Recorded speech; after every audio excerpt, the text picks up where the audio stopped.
Okay, trying this again. We had a little glitch with video. If you are here, if you could do me a favor, just drop a message in the chat. I am working on getting this connected. Give me just a moment.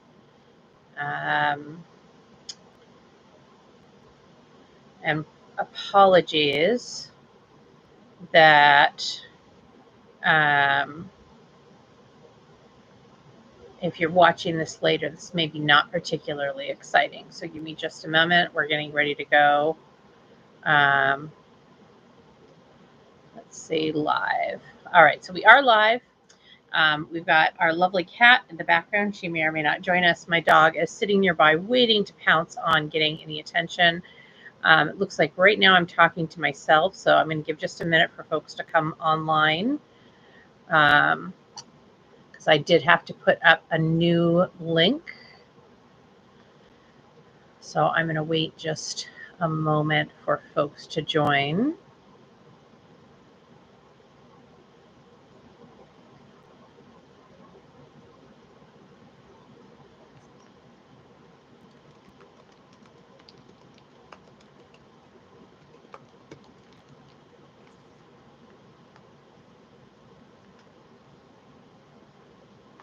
All right, looks like folks are still working on joining.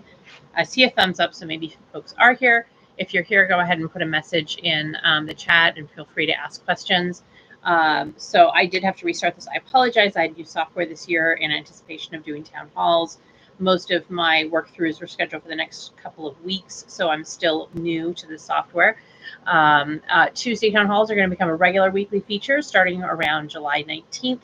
So we just popped on early this week because we had a major decision that happened out on Friday. Dobbs came out, and that really fundamentally is going to rewrite a whole bunch of rights, not just for women. And I'm sure you've seen a lot of women online feeling pretty ragey. I know I am. I mean, women were never included in the Constitution at all.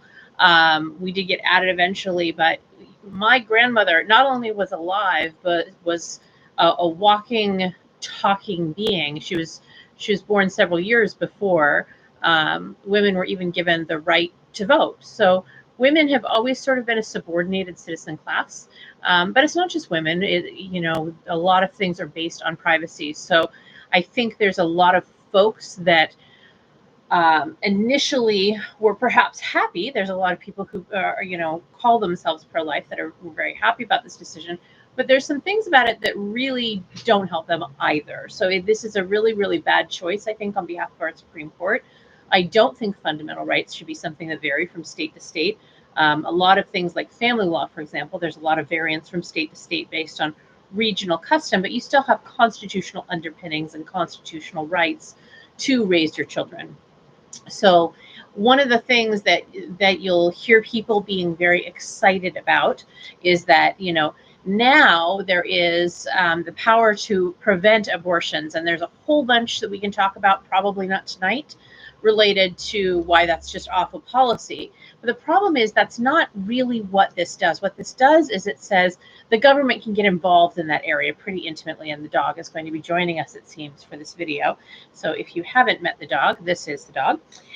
He is fairly large, but only his nose comes up to where we are. So when you let the government take control over different parts of your life, the power to stop people from having abortions is the same governmental power to have people be forced to have abortions. And I think a lot of folks who are pro-life maybe didn't realize that both sides of those coins are what you are giving the government power to do. So, for example, it has been used. We use it in this country, unfortunately, more than we should. There have been forced sterilizations of different minority groups over time. There are perhaps, depending on the capacity level, slightly more humane sterilizations if somebody truly doesn't have the capacity to understand what sexual activity is. There's a very small group of disabilities where there is some intense ethical questions about whether or not a right to procreate makes sense. For almost everybody, it does. But for some people, particularly if you are somebody that requires 24/7 care, there is an unfortunate amount of abuse that happens in those homes, and it would be it's a precarious human rights situation either way as to whether or not those rights should be infringed on. So, but countries have used it, for example, to create single child policies. So even if we're just sticking to the reproductive portions of it, it's definitely not good. But that's not just what Roe was decided on. Roe was decided fundamentally on privacy. So it doesn't just impact reproductive use, it impacts birth control, which is a part of reproduction. Um, it impacts who we marry. It impacts and interacts with a lot of our freedom of speech issues and our freedom of faith issues.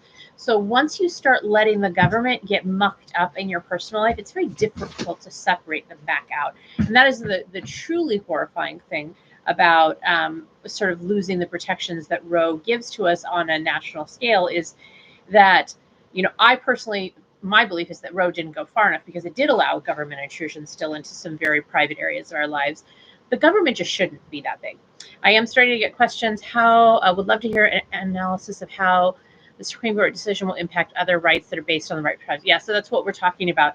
So there is an awful lot of privacy rights that are based on that. So if you look at cases, for example, on homeschooling, a lot of those rights flow from Roe and flow from the ability to determine what happens in the private sphere of your life. So it is truly unfortunate that this decision came down the way that it did. It is truly unfortunate that we don't have a recognition to privacy. And it is truly unfortunate that we are in a very polarized time. So, traditionally you would expect sort of Republicans and libertarians, based on what their sales pitch is, to really not want the government into our personal lives. But that isn't the stance they're currently taking. They're currently taking they don't want the government in their lives, but it's fine in everybody else's life, which is a real issue. And so we don't have sort of a uniting force to make this a real constitutional issue and to change this into something that can be a constitutional amendment at this point in time. And that is problematic on a lot of levels. And so what we are going to have is we are going to have a nation that is more badly fractured and where your rights very heavily depend on which state you live in, and not just which state you live in, but the whims of those states. So for example, Maine is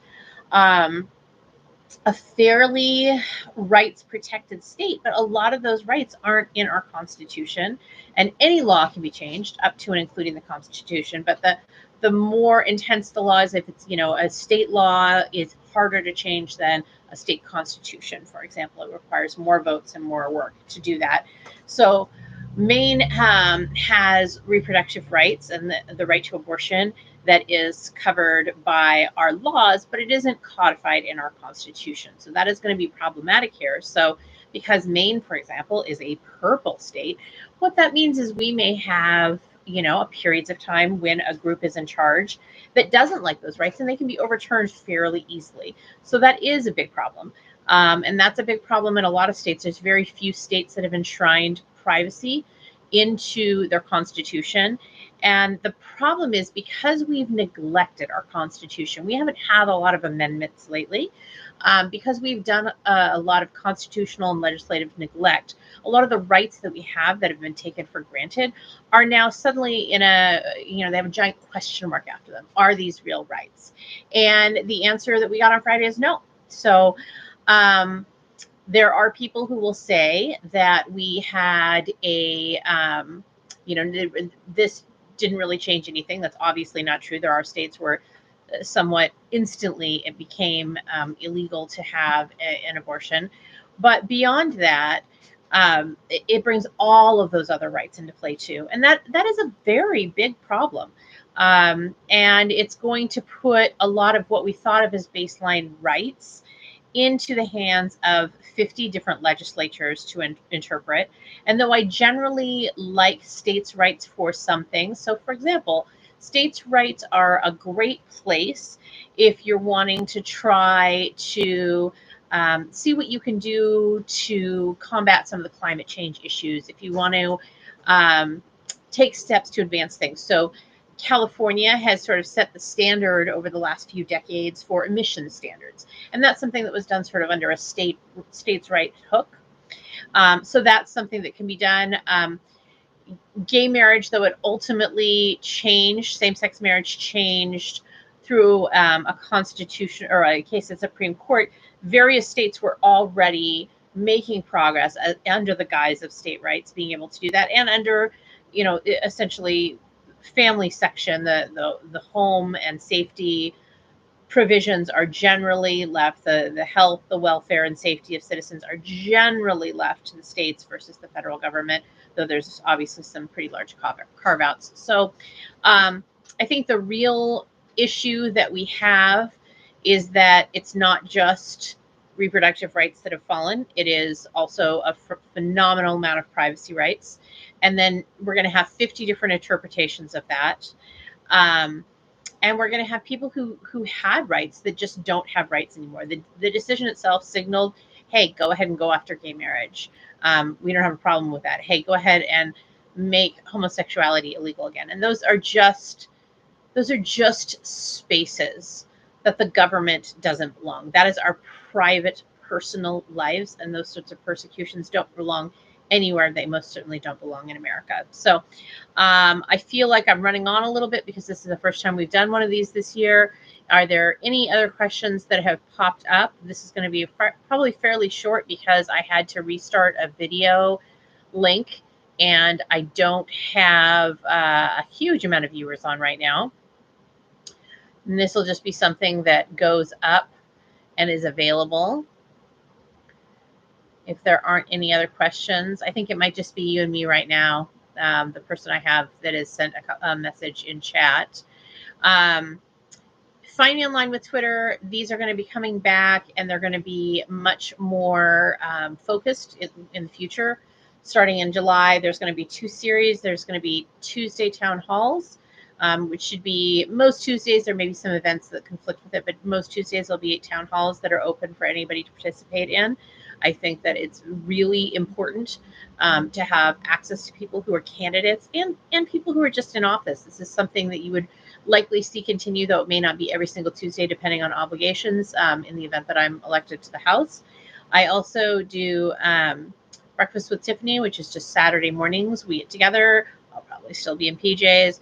And when you get these, I think it's very important to be authentic and who you are when you're on video. I want you to feel like you're actually getting to know me, not a polished, fluffy version of what I want you to think I am. So, I didn't get dressed up for this special. This is just what I was wearing today. Same thing on Saturdays. You'll often catch me. Sometimes I'll be in PJs of a variety of sorts. I'll have my tea. That's just very much what I look like on a Saturday, whether or not I'm doing one of these. And if you are essentially going to be stepping into my life a little bit and to be getting my opinion, I think you should be getting a full opinion.